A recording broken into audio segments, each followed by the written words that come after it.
So the Dallas Cowboys are set to take a $16.4 million cap hit about 24 hours from the time of this recording. Dak Prescott, who's sitting at around $60 million per year, CeeDee Lamb, who's sitting at around $34 million per year, and then Micah Parsons, who has a $24 million salary in 2025, are three of the best compensated players in the game. However, Dallas still has over $31 million in money they could either spend on extensions or new players this year, or roll over into 2026. On Tuesday, however, that 2026 cap hit is going to take a serious blow thanks to a decision made way back in July of 2023. That's when future Hall of Famer Zach Martin decided he was going to hold out from training camp looking to secure his future, and then the 8-time All-Pro and 8-time Pro Bowler didn't report to Oxnard on time. He and the team eventually agreed to a 2-year rework that gave him about a $5.3 million raise that season and a fully guaranteed $18 million salary for 2024. The new deal added language that specified how things would be handled if Martin were to retire following the end of the deal, which he in fact did this past March. The deal also managed the increased cap hit by adding void years to the end of the deal, 3 of them to be exact, that allowed them to push the hit into the future. I know that's kind of a negative way to start out this video. Not everything is going to be negative, I promise you. This is going to be sort of like a Cowboys news type of day where I just talk about everything going on with this team. There's not going to be any real direction. We have Kyle Pitts rumors circling back around. We're going to be talking about remaining free agent targets for June like Nick Chubb. And I also want to talk about how the Cowboys have already won the George Pickens trade. We have a lot to get to, but first off, I would really appreciate it if you would drop a like and subscribe. It only takes 5 seconds, plus you can always change your mind.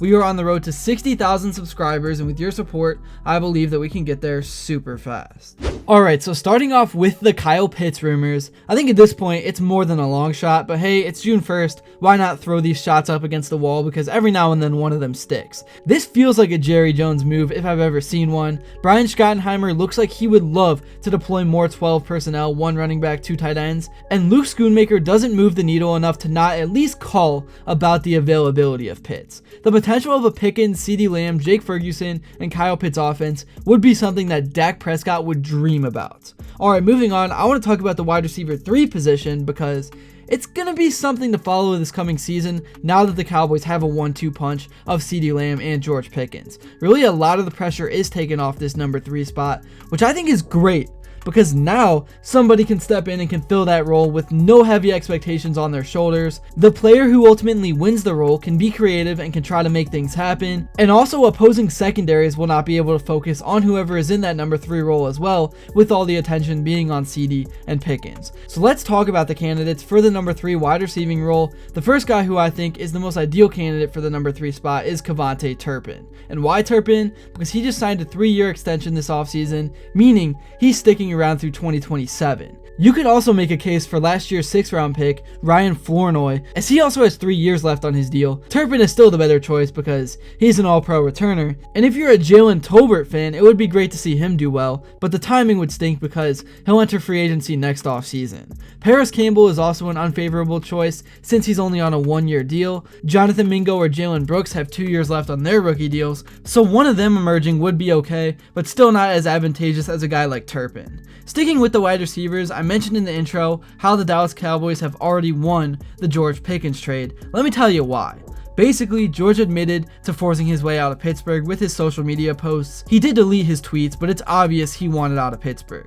The first noteworthy comment from Pickens couldn't have been clearer. When a fan made a statement saying Pickens was the problem in Pittsburgh, the wideout said that the Steelers were set on keeping him and that he forced a trade. Whether that's true or not is something only he and the Steelers know. And while that quote was an eye-opener, another Pickens comment is one that has the potential to stick with fans for a while.